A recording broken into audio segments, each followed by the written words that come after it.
Jeremiah chapter 3. If a man divorces his wife and she leaves him and marries another man, should he return to her again? Would not the land be completely defiled?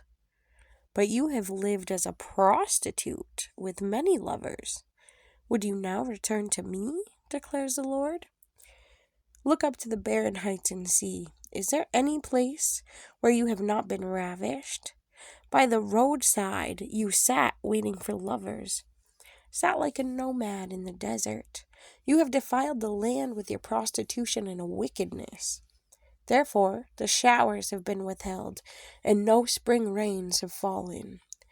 Yet you have the brazen look of a prostitute. You refuse to blush with shame. Have you not just called to me, my father, my friend from my youth? Will you always be angry? Will your wrath continue forever? This is how you talk, but you do all the evil you can. During the reign of King Josiah, the Lord said to me, have you seen what faithless Israel has done? She has gone up on every high hill and under every spreading tree, and has committed adultery there. I thought that after she had done all this, she would return to me, but she did not, and her unfaithful sister Judah saw it. I gave faithless Israel her certificate of divorce and sent her away because of all her adulteries. Yet I saw that her unfaithful sister Judah had no fear. She also went out and committed adultery, because Israel's immorality mattered so little to her. She defiled the land and committed adultery with stone and wood. In spite of all this, her unfaithful sister Judah did not return to me with all her heart, but only in pretense, declares the Lord. The Lord said to me, faithless Israel is more righteous than unfaithful Judah. Go, proclaim this message toward the north. Return, faithless Israel, declares the Lord. I will frown on you no longer, for I am faithful, declares the Lord.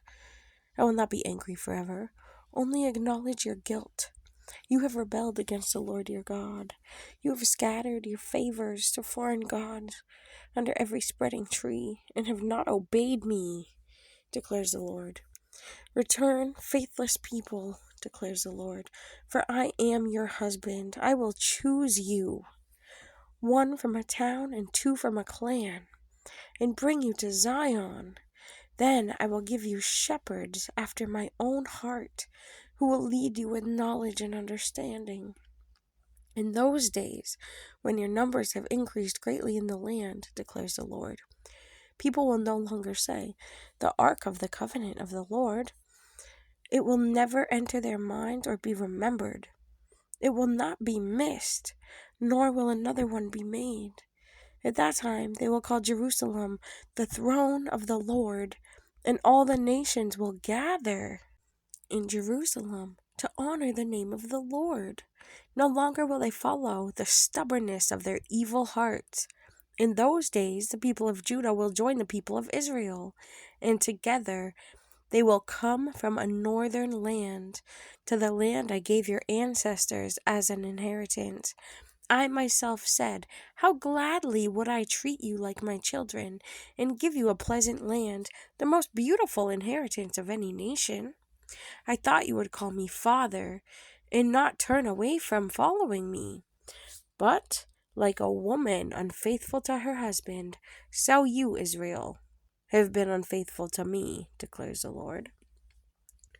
A cry is heard on the barren heights, the weeping and pleading of the people of Israel, because they have perverted their ways and have forgotten the Lord their God. Return, faithless people, I will cure you of backsliding. Yes, we will come to you, for you are the Lord our God. Surely the idolatrous commotion on the hills and mountains is a deception. Surely in the Lord our God is the salvation of Israel. From our youth, shameful gods have consumed the fruits of our ancestors' labor, their flocks and herds, their sons and daughters. Let us lie down in our shame. and let our disgrace cover us. We have sinned against the Lord our God, both we and our ancestors. From our youth till this day, we have not obeyed the Lord our God.